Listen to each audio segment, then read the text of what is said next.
Hey everyone, welcome to the show.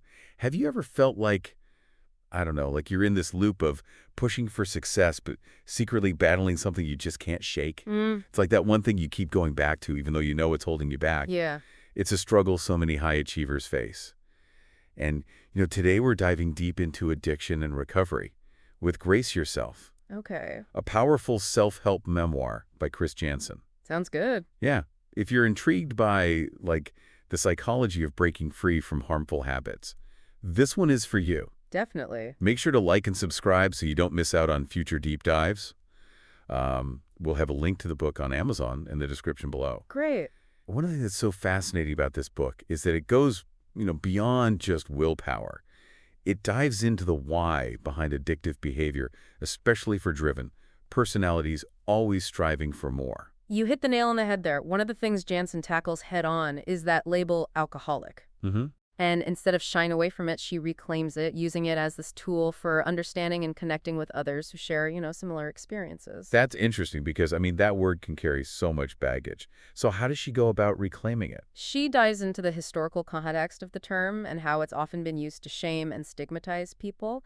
And she really challenges that narrative by reframing it as a descriptor of a physiological condition, similar to having an allergy. Okay. Like someone with a peanut allergy has a specific reaction to peanuts. Someone labeled an alcoholic might have a different physiological response to alcohol. Right. It shifts the focus away from personal weakness and toward a more scientific understanding of addiction. Okay. That's a powerful analogy. Yeah, It kind of takes the moral judgment out of the equation and makes it more about understanding your own, individual response to something. exactly. And it opens up space for self-compassion and acceptance, Right. which are so crucial for recovery. Janssen also explores the potential downsides of avoiding that label. Uh-huh. Sometimes not naming the problem can prevent us from seeking help or connecting with support systems. That makes sense. It's like you can't really address something if you're not willing to acknowledge it in the first place. Absolutely. And this is where Janssen's insights about the link between perfectionism and addiction become really relevant, especially, for our listeners who are high achievers. Okay. Yeah. Let's unpack this a little. We often associate addiction with hitting rock bottom. But Janssen is talking about how high achievers, people who seem to have it all together, can also struggle with this. How does that connection work? It's fascinating. The book highlights how that same drive for excellence, that need to be the best, can become a breeding ground for addictive behaviors. Uh-huh. It's about those rigid thought patterns, that all or nothing mentality where you're either perfectly on track Mm-hmm. or a complete failure. So it's like that pressure to be perfect can create this vulnerability to addiction Right. because it's so hard to sustain. And then when you inevitably fall short, Yeah. you might turn to something to numb those feelings of failure. You got it. And Janssen gives these really relatable examples of how this kind of thinking, particularly around food and alcohol, can lead to these lose-lose situations. Yeah, Imagine you're on a strict diet. You have one cookie. right. That one cookie can trigger a cascade of guilt and shame, leading you to think, well, I already messed up, might as well eat the whole bag. Ugh, yeah. It's like that initial slip-up becomes permission to completely abandon the plan. Oh, I totally relate to that. Right. It's like that all or nothing thinking that can be so self-sabotaging. Yeah. So if willpower alone isn't the answer, Mm-hmm. how do we break free from this cycle? Well, Janssen argues that traditional approaches often rely heavily on willpower, Right. which can be ineffective, especially for those whose brains are wired for high achievement and constant reward seeking. She emphasizes the importance of understanding the underlying psychology of addiction, the role of brain chemistry and dopamine. So it's not just about white-knuckling it. It's about understanding how our brains are wired to respond to these substances and behaviors. Exactly. And I'm really starting to see why this book is resonating with so many people. Yeah. It's not about shame. It's about science. Exactly. And to understand the science, we have to understand dopamine. Okay. You see, dopamine is a neurotransmitter associated with pleasure and reward. Right. When we do something pleasurable, our brains release dopamine, which reinforces that behavior, making us want to do it again. Uh-huh. Now, addictive substances and behaviors hijack this system. So instead of getting those dopamine hits from healthy activities like achieving a goal or connecting with loved ones, Right. we get them from the substance or the behavior. Mm-hmm. And that creates a powerful but ultimately destructive cycle. You're exactly right. And because addictive substances and behaviors often provide a much larger dopamine surge than natural rewards, Terry. our brains get rewired to crave them more intensely.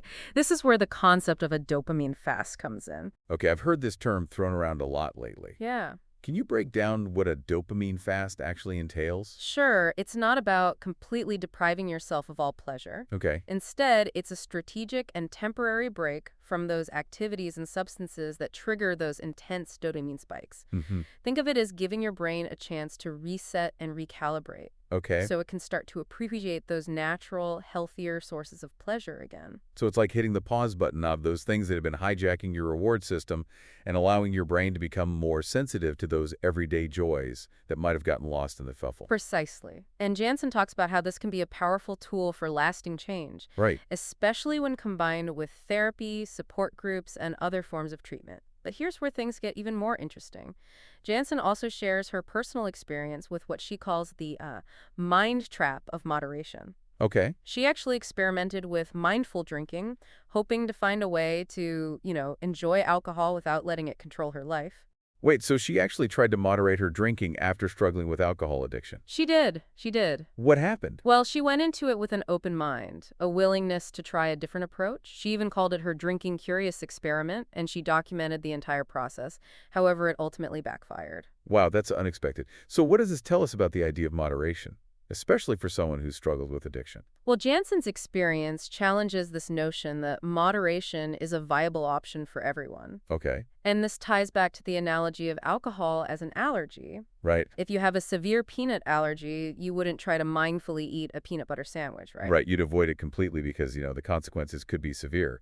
So for someone with a certain physiological response to alcohol, trying to control it could be equally difficult and potentially dangerous. Exactly.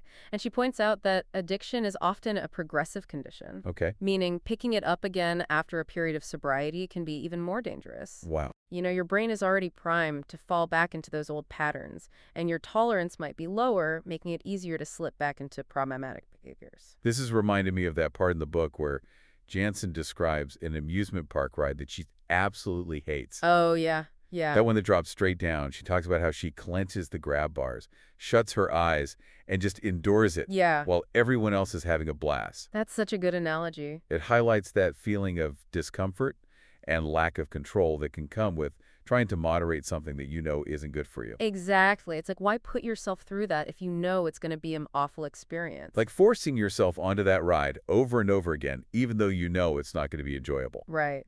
Okay, so we've talked about labels, perfectionism, dopamine, and the challenges of moderation. What other fascinating insights does this deep dive into Grace Yourself have in store for us? Well, one of the most profound concepts Janssen explores is the idea that our beliefs are formed from a combination of facts and the stories we tell ourselves about those facts. Mm-hmm. She calls it truth plus story equals belief. So it's not just about what happens to us, but it's about the meaning we assign to those experiences. Exactly. Our personal narratives shape how we see ourselves and the world around us. Precisely. And Janssen uses her own story to illustrate this.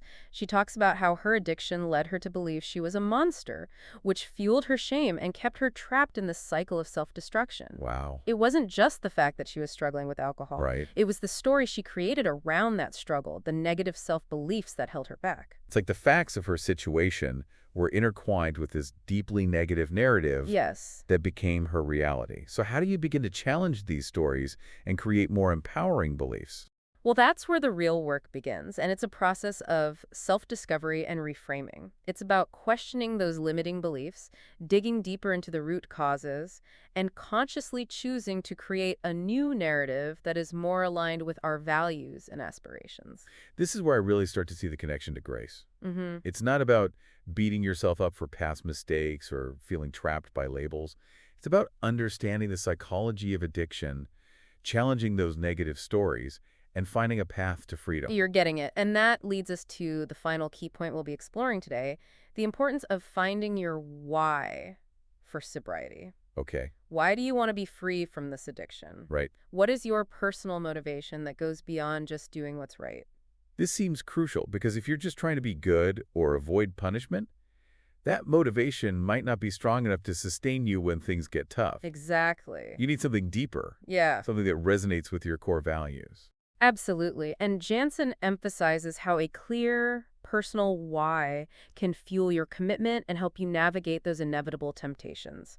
She argues that the most exciting reason to be sober is because it allows you to be the best version of yourself. Hmm. It's about freedom and self-discovery, not just about avoiding something negative. It's like that saying, the most powerful prison is the one we build in our own minds. Yes?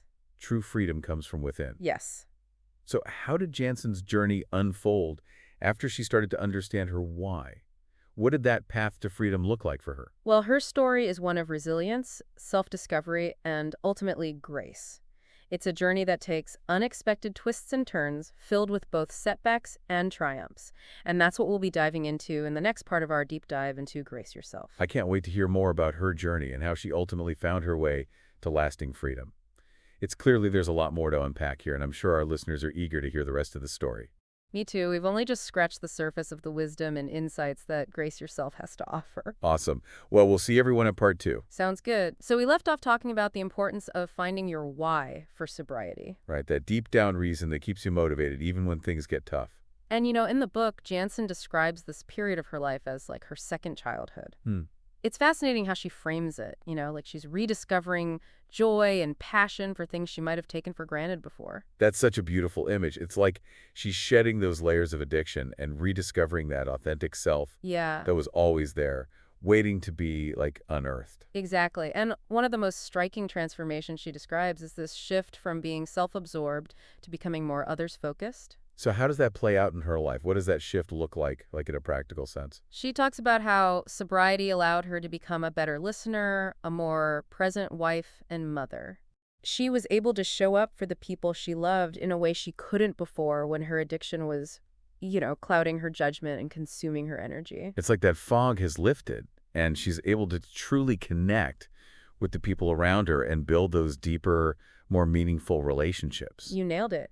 And this ties back to what we were discussing earlier about, the brain's reward system. Mhm. When you're not constantly seeking that dopamine hit from your addiction, you have more mental and emotional capacity for genuine connection. Yeah. You're not as preoccupied with your own cravings, and you can be more present and attentive to the needs of others. This makes me think about all those studies on dopamine and addiction. It's like you get stuck in this loop of chasing that initial high, but it never quite lives up to the expectation. And in the process, you neglect those like natural sources of joy that come from meaningful relationships, creative pursuits, Right. or simply being present in the moment.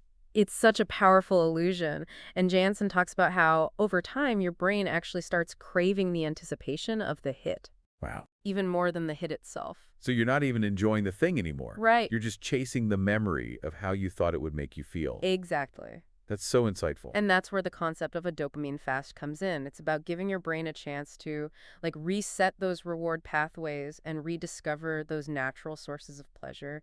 It's about breaking free from that constant state of craving and finding contentment in the simple things. Okay, I'm definitely intrigued by this idea, but I have to admit, the thought of giving up all my favorite things, even temporarily, sounds a little daunting. Yeah. Like, where do you even begin? I hear you. It's important to remember that a dopamine fast isn't about deprivation or punishment. Okay. It's not about completely eliminating all sources of pleasure from your life. So it's not about becoming a monk and living in a cave with no contact with the outside world. Exactly. It's about consciously choosing to temporarily reduce or eliminate those specific activities and substances that have been hijacking your reward system and replacing them with, healthier alternatives. It's about retraining your brain to find pleasure in things that nourish your mind, body, and spirit. So instead of reaching for that extra glass of wine after a long day, maybe I try going for a walk, listening to some music, or connecting with a friend. Precisely. And Grace Yourself provides a ton of practical tips and strategies for making these kinds of changes. Right. It's not just about willpower, it's about creating a lifestyle that supports your goals and helps you stay connected to your why. This reminds me of the part of the book where Janssen talks about her experiment with mindful drinking. It didn't work out for her in the long run, but I can see how those principles, paying attention to your triggers, finding healthy coping mechanisms, and being present in the moment could be really helpful, Yeah. even if you're not aiming for complete sobriety. Absolutely. It's all about finding what works for you. And Janssen's journey really highlights the importance of having a strong support system. She talks about how her sober community was essential for her recovery. Uh-huh. She compares it to like an EpiPen for someone with a severe allergy. It's like that lifeline that's there when you need it most. That's such a powerful analogy. It's like having that network of people who understand what you're going through, who can offer encouragement and accountability, and who can help you stay on track when you're feeling tempted to slip back into old patterns. Exactly. We often try to go it alone, but having people who get it, who've been there, can make all the difference. Okay, so we've covered a lot of ground here. Labels, perfectionism, dopamine, the power of belief, the importance of support systems. What would you say is the most surprising or unexpected takeaway from this deep dive into Grace Yourself so far? Hmm. For me, it's this idea that sometimes we need to get lost to truly find ourselves. Janssen talks about how her journey back to sobriety involved a lot of trial and error, a lot of challenging her own assumptions. It wasn't a straight line to recovery, but ultimately those detours led her to a deeper understanding of herself and her own resilience. Yeah, She had to let go of the need for control, to surrender to the process, and to trust that something beautiful could emerge from the wreckage of her addiction. that's so profound. It's like that saying, the path less traveled. Right. Sometimes those unexpected twists and turns are exactly what we need to grow and evolve. And it's in those moments of vulnerability and uncertainty that we often discover our true strength. And that's what makes Janssen's story so relatable and inspiring. It's not about perfection, it's about progress. Right. It's about finding grace in the messiness of life and embracing the journey wherever it may lead. Speaking of journeys, this deep dive has taken us on quite a ride. But I feel like we've only just scratched the surface of what this book has to offer. There's so much more to explore, from the importance of having a clear purpose, Hmm. to the dangers of self-sabotage, to the role of forgiveness and self-compassion.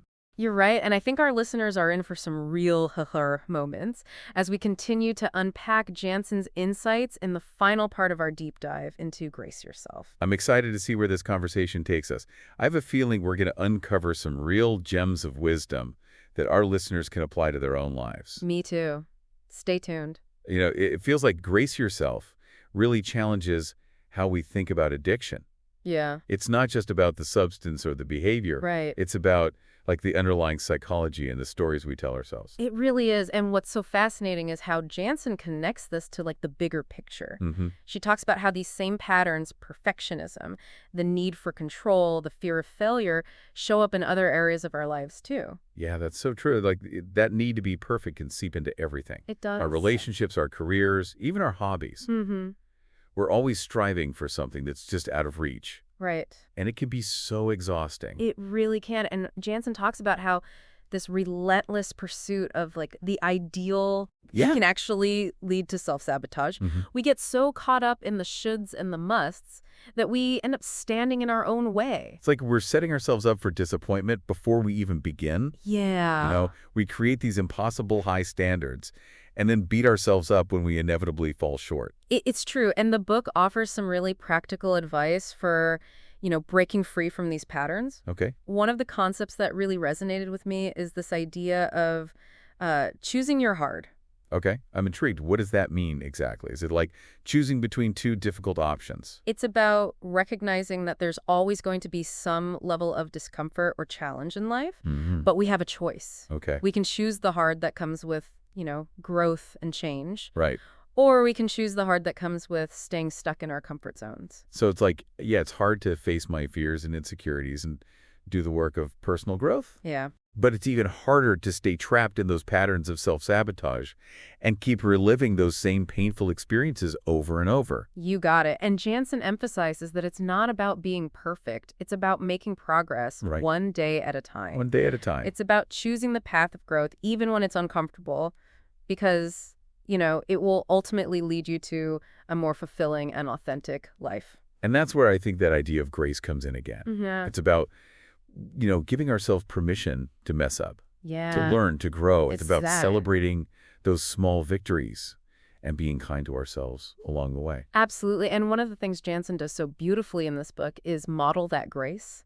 Yeah. She's so honest and vulnerable about her own struggles, but she also shares her triumphs with such genuine joy and enthusiasm. Yeah. It's like she's inviting us to embrace our own imperfections, and celebrate the messy, beautiful journey of being human. It's so inspiring to see how she's come out on the other side, Right. stronger, wiser, and more alive than ever.